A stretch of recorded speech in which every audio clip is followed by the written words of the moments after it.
Hi guys, I am Calentine and I am going to summarize and critique the anti-inflammatory diet. Hope you like it.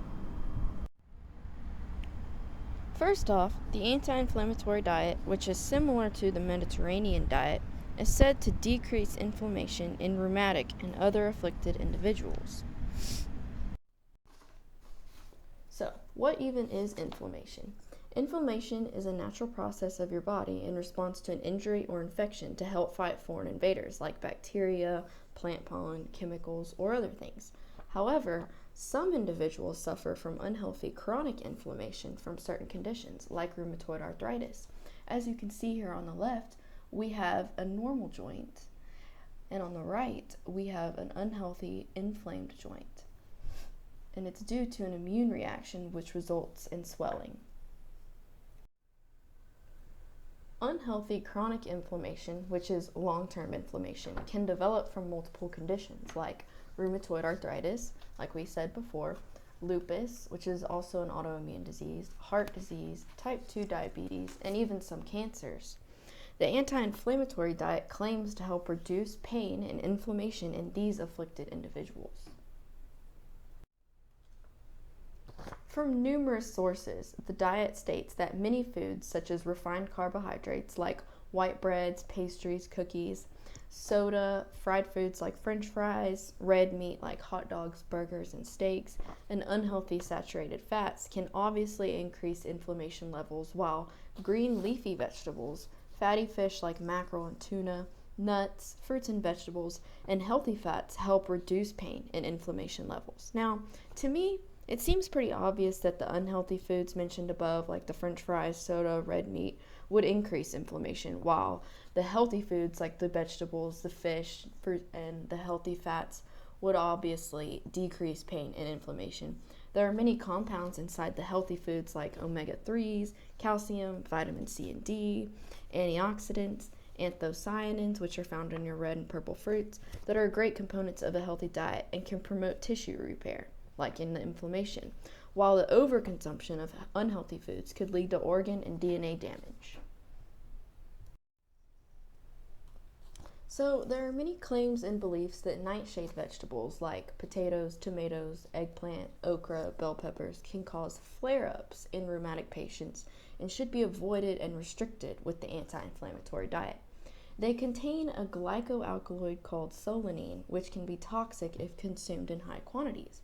However, according to the graphic from Harvard Health Publishing, tomatoes are an anti inflammatory food, not an inflammatory food. Some rheumatic patients report feeling better after avoidance of these vegetables. However, after significant research, there is no scientific evidence to back the statement that solanine is the inflammatory agent. Perhaps consumption of these vegetables should be eaten in low quantities, just to be cautious.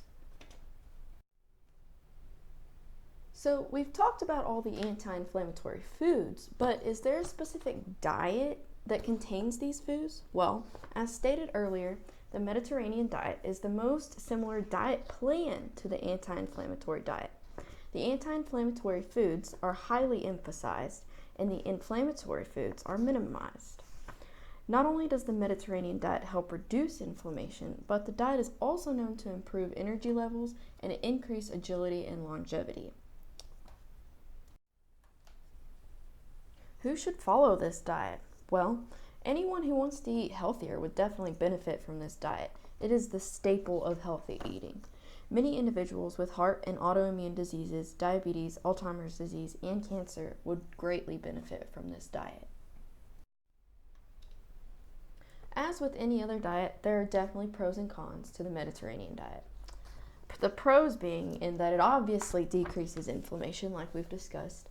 It's not very restrictive, meaning that you can practically eat anything off the food pyramid, just has to be somewhat healthy.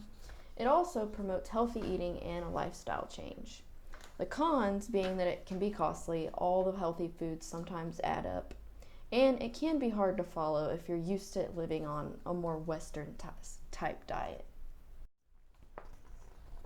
As with any other diet, it's pretty important to get moderate amounts of exercise while eating the Mediterranean diet. Not only can the exercise help benefit your body, it can also boost endurance throughout the day and increase your agility and longevity. I thought it was a little important to share where this diet came from. Well, after observation that coronary heart disease was less prevalent in the Mediterranean countries like Greece, Italy, Croatia, the areas around the Mediterranean Sea, the United States copied their diet in the 1960s, and the diet is also supported and recommended by the American Heart Association and Arthritis Foundation. I thought it was a little important to share where this diet came from. After observation that coronary heart disease was less prevalent in the Mediterranean countries like Greece, Italy, Croatia, the areas around the Mediterranean Sea, the United States copied their diet in the 1960s, and it is used and endorsed by the American Heart Association and even the Arthritis Foundation. There are certain foods on the diet that possibly might cause allergens for some people, like soy, nuts, and cheese. However, these can easily be substituted for another source of food from another group.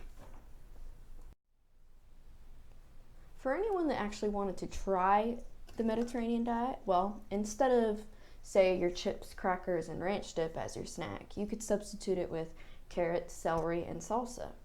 Or instead of having ice cream late at night, you could have some low-fat yogurt and put some granola on top of it. Or instead of getting Domino's pizza, you could try making your own flatbread pizza with healthier and fresher ingredients. To strengthen the claim of how good the anti-inflammatory and Mediterranean-style diets are for rheumatic patients, I found a randomized clinical trial which 144 women with low-activity rheumatoid arthritis were placed into 4 groups. One group was placed on a Mediterranean diet, another on a dynamic exercise program, another group with both the diet and the exercise program, and a control group. Results showed that through the surveys given, women with low-activity rheumatoid arthritis had an improved quality of life with a combination of both the diet and the exercise. Another study I found to help strengthen the claim of the Mediterranean diet was a systematic review. The goal of the study was to discuss the effects of the diet on patients with rheumatoid arthritis in human prospective studies. Only one study reported a reduction in the 28 joint count disease activity score for rheumatoid arthritis in the Mediterranean diet group. However, the study identified beneficial effects of the Mediterranean diet in reducing pain and increasing physical function in people living with arthritis. In conclusion, the Mediterranean diet is great for people with rheumatoid arthritis and affiliated diseases, but there is not enough evidence to support the diet as means of a preventative treatment from what the review says. I was also pretty interested in Harvard's take on the anti-inflammatory diet. According to Dr. Frank Hugh, a professor of nutrition and epidemiology in the Department of Nutrition at the Harvard School of Public Health, many experimental studies have shown that components of foods or beverages may have anti-inflammatory effects, like the chart on the right. For the anti-inflammation foods, we have the tomatoes, fruits, nuts, fatty fish, leafy greens, and olive oil. And then at the bottom, they have the inflammation foods. They also said that doctors are learning that one of the best ways to reduce inflammation is not in the medicine cabinet, but in the refrigerator. By following the anti-inflammatory diet, you can fight off inflammation for good.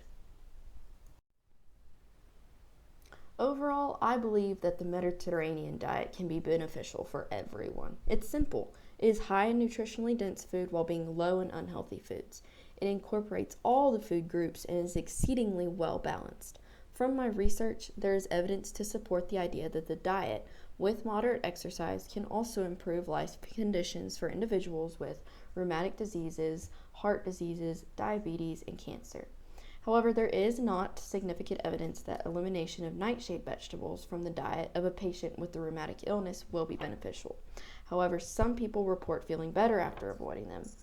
I believe that those who suffer with inflammation should try the Mediterranean diet to ease their pain. If the patient is still experiencing joint discomfort and swelling, they should then attempt to minimize the amount of nightshade vegetables in their diet. Overall, I give this diet a thumbs up. And here is my works cited page, and thank you so much for listening.